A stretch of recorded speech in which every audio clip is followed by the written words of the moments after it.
DW Africa Link. Nigeria out, Mauritania in. The African Development Bank, AFDB, has a new boss. After a decade at the helm of Africa's premier development finance institution, Dr. Akinwumi Adesina is set to conclude his transformative tenure as president of the African Development Bank on August 31st. Experts say he leaves behind a legacy defined by bold investments in infrastructure, food security, and youth empowerment. He now gives way to a new chapter. Dr. Sidi Aldeta of Mauritania, who won in the third and final round of voting, securing more than 70% of the total votes. The incoming president steps in at a time of shifting global dynamics and renewed urgency for Africa's development priorities. More on that coming up, so stay tuned. My name is Josephine Mahachi. Welcome to Africa Link, the podcast that connects you to the stories that matter from Africa. Africa Link, every weekday here on DW. I spent a week in Abidjan, the vibrant capital of Côte d'Ivoire, for the 2025 African Development Bank AFDB annual meeting. It was an unforgettable experience.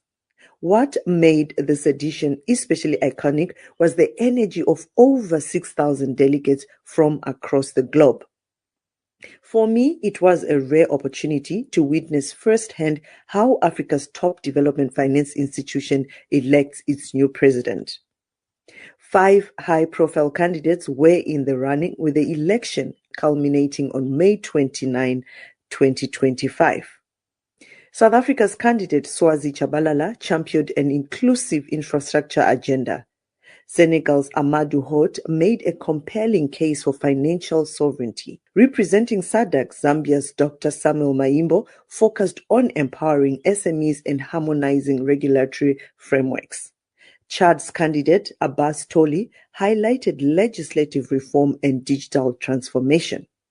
And finally, Mauritania's Dr. Sidi Aldeta, who ultimately emerged as the winner, laid out a bold vision to position Africa as a global leader in climate finance. While AFDB Secretary General Vincent Mehiele described the process as democratic, some observers questioned the decision to allow 2 candidates from the Southern African region. I asked Nemiele directly about this, and here is what he had to say. Hello Africa, and welcome to this slot here on DW Africa. I'm your host Josie Mahachi, and still at the Africa Development Bank annual meetings 2025. I just caught up with the Secretary General, Professor Vincent Oyima. Good afternoon and welcome to the show. Thank you very much. You look exhausted. I know it's been a process, but can you just take us through the election process? Everybody's talking about it being a democratic. You've also been quoted in many reports that you say the election at Africa Development Bank has the most democratic election process.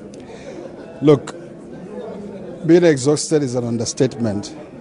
I am exhausted.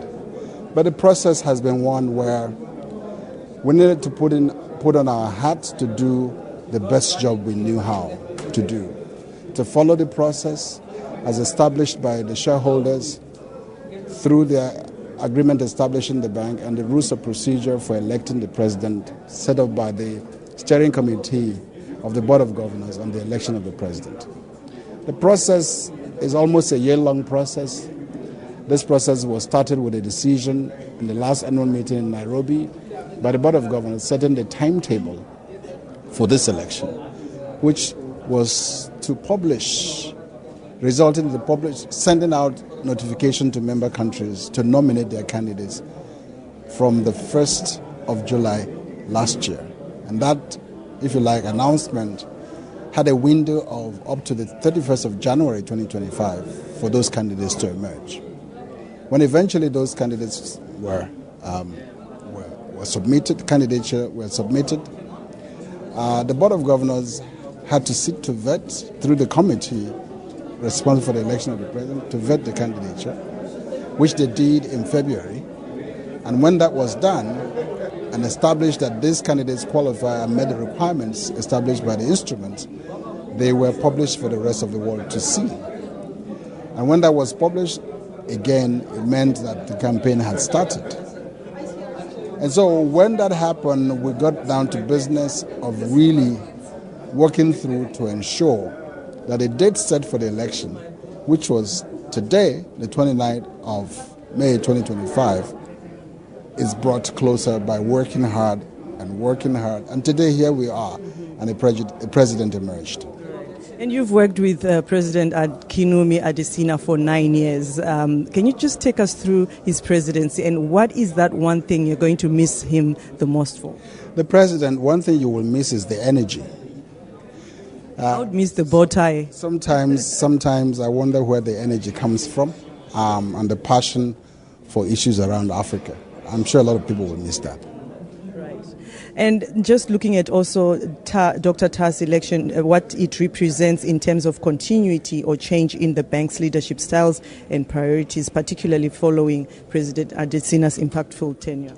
Well, when he shared his vision, he said he was ready to hit the ground running as one who had led a similar institution, though a smaller one, Badia, the Arab Bank for Economic Development in Africa.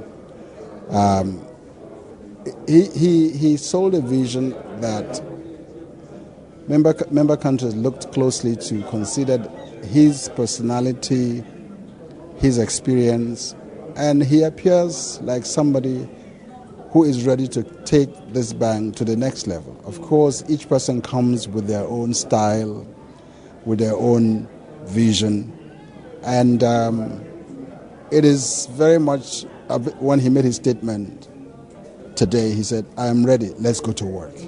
And that shows that somebody who is determined to chase the vision that he sold to shareholders, and somebody who seems to understand how this institution works, because we have been very close partners with Badia.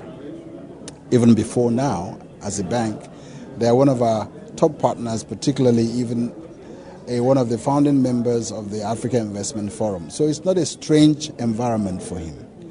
And one thing he said he was going to do was to ensure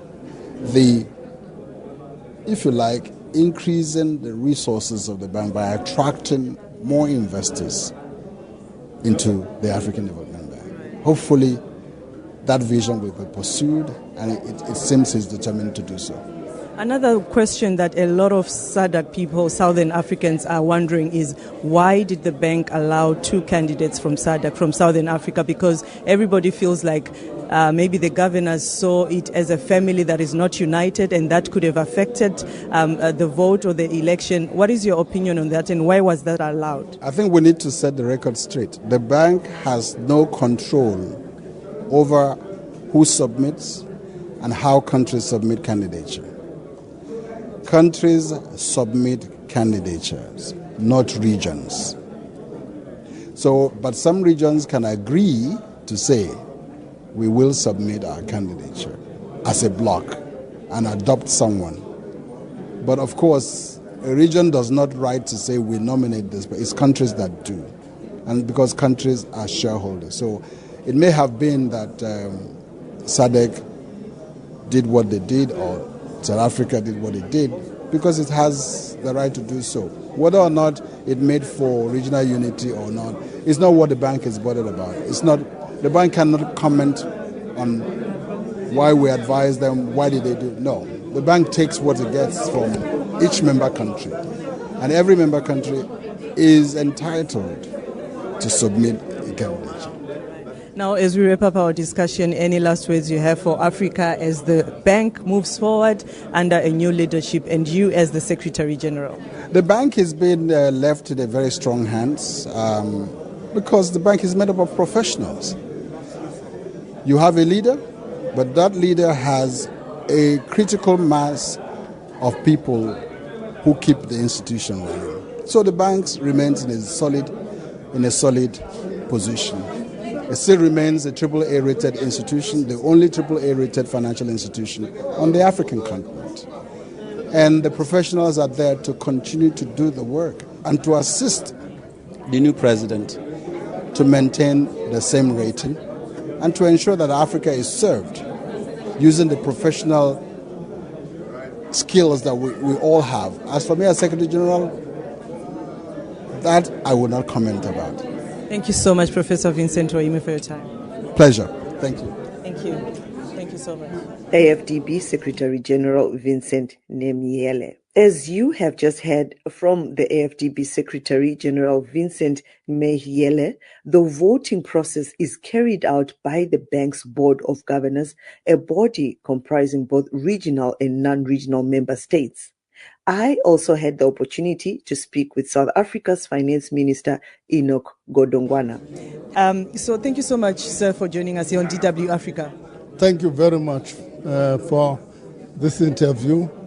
So the annual meetings are ongoing. How has it been so far as you are one of the governors?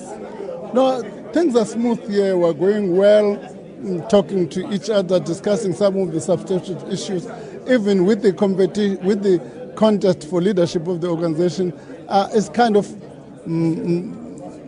there are no hostilities. We're just friendly African brothers. Right. Now let's go to South Africa and just talk about the VAT hikes. We see that the government plans to balance the need for increased revenue through VAT hikes with the potential impact on consumer spending and economic growth. Your comment on that? We have managed to achieve that tactical balance very well. As you can see, and our budget that we presented on the 21st is well received in South Africa. So we think we've managed that balance. And what measures are being taken to address the rising debt service costs and also looking at the issue to do with tariffs that is ongoing in the whole world, not just in South Africa or Africa? First and foremost, we're building fiscal anchors. As you can, one of the fiscal anchors we've been committed to is a primary surplus which impacts on the debt service costs and begin to see a debt reduction. If you look at what we've said our debt will peak in 25-26 financial year. And after that, it begins to a downward trend. And we've shown that that's how we're beginning to achieve that objective. And also, let's talk about the aid cutting that had just happened. How the aid cuts that the U.S. government has just introduced, I mean, not just South Africa, but also Africa, Honorable Minister. How do you think the African countries should handle this situation? I think the key, as I've saying to my colleagues in the SABC, the key facing Africa is going to be self-sufficiency. Overseas development assistance is declining substantially. What then is going to require is that we must rethink as Africans about how do we have self-sufficiency in most of our programs. That's the challenge we've got to address. Now let's talk about the G20 meetings that will be happening in November. Let's maybe just how South Africa is prepared to host that. Mind you, the G20 in November is a culmination of a series of meetings that have started in February. It's a culmination in the meeting of the Leaders Summit. More work is being done on the ground. For instance, we will be having a major meeting in Durban as a finance track on the 17th and 18th of July, which will lead to the work that's going to be developed, contributed Leaders Summit in November. Just to conclude now on a lighter note, we are here and everybody's anticipating who is going to fill the shoes of the current president of AFDB, Akinwumi Adesina, and we have 5 candidates that are vying for this position. Where are you putting your money right now? I'm putting my money on my candidate. I've got a candidate. Who is your candidate? A South African candidate, and the only woman in these candidates is Swazi Shabalala. We're working hard for her to be the president of the AFDB. That's where we're putting our money on. Right. Let's just talk about the other candidates. How are they in terms of all their... It's quite a formidable team of candidates, I must say that. So the competition are all very good candidates. Obviously, I think mine is the best. Thank you so much, Honorable Minister, for your time. Thank you very much. Thank you. As you've just heard from South Africa's Finance Minister, Gonguana, South Africa, was rallying behind Swazi Chabalala, while the Vice President of Botswana, who is also the Finance Minister, Ndaba Nkosinati Gaolathe, openly told me that his preferred candidate was Dr. Samuel Maimbo from Zambia. So this means two governors from Southern Africa voted for two different candidates. So the million-dollar question is, was this ideal for SADC?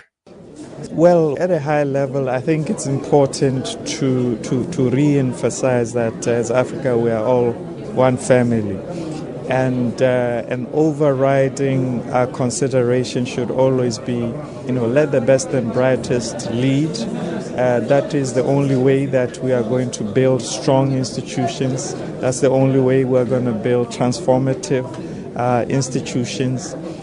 It so happens that as Southern Africa in particular, because we are nearer each other, we have been collaborating with each other. It so happens that there seems to be a general feeling that the best candidate is the Zambian candidate. Okay. Yeah. But then SADC has two candidates, so what does that mean really for the election? Well, I don't know what that means, but in the meetings that I have attended, in the meetings where SADC has deliberated, the understanding has been that the Zambian candidate is the candidate. We do have family issues, I suppose, within that can be discussed here or publicly, but the position is that. Now, before I let you go, Mr. Vice President, just to also touch on the tariffs and the debt, your comment on that, how is the region going to handle this? Is this a blessing or a curse? Well, look, I think that every country has an obligation to its own people, and no one and no nation can be prescribing to other nations about how they should be handling their economic or their trade policy.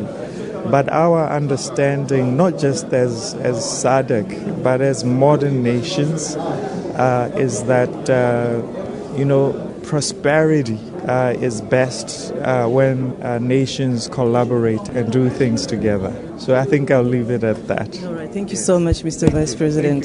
Thank you. Thank you. Germany's Parliamentary State Secretary Frau Babel Kofler was also present. She cast a vote on behalf of the German government as a non-regional governor. I also had a word with her. Well, thank you very much for having me. My name is Babel Kofler. I'm the Parliamentary State Secretary in the Ministry of Economic Cooperation and Development in Berlin and the German governor to the African Development Bank. So you've been one of the people that were voting for the new president of the bank. How's been the experience and how does it feel, with the outcome? Well, that was an exciting vote because we know that it's important, or how important the African Development Bank is for the continent, how much could be done with the help of the bank in the various areas in the various countries. So it was exciting being part of the decision making. It was exciting to vote, and it was a democratic vote, and there's a lot of work ahead for the new elected president, and I wish him all the best for that. Let's talk about some German-Africa partnerships that have been ongoing, also including or involving the Africa Development Bank. Well, we are having many projects together. One, for example, has to do a lot with the governance dialogue topic this year, the youth and how to get opportunities and chances for the youth on the continent implemented. For example, we have a common project, Build for Skill, which is about professional training alongside to infrastructure measures, and I think that's very important to match the education and the professionalism of the young people with what is needed by the labor market, by business, by private sector, and create opportunities for decent work then for the young generation. And how does Germany envision deepening its strategic partnership with African nations under the new global gateway strategy, particularly in sectors like renewable energy and digital infrastructure? Well, we know that, of course, that infrastructure is of utmost importance for the African continent. And access to energy, for example, is for so many people, also in the cities, but especially in remote areas, of utmost personal importance. It's important also for developing private sector and economic interests. So, of course, infrastructure is of utmost importance, but I think it has to be done in a sustainable way, in all three kinds or manners, in an ecological, social, and economic sustainable way. So we are very much interested to work with our African partners in this sustainability, in using modern techniques, if it's coming to energy, for example, renewable energy, to be also social sustainable, to create decent jobs and decent work for young people, for women especially. So there are so many things beside the mere measures on infrastructure to do, and that's also something we would love to work on together. Right, going back to the new president of AFDB, given the election of President Tah in Mauritania, how does Germany plan to engage with the new leadership to support democratic governance and sustainable development in the Sahel region? Well, for us it is quite clear that democratic values are of utmost importance. We engaged in the last years with all various partners in the region to find solutions. Democratic values, democratic votes, participation of people is of utmost importance. We will engage, of course, with the new president, as we did with the outgoing presidency, on that topic for the Sahel region, but also for other regions on the continent.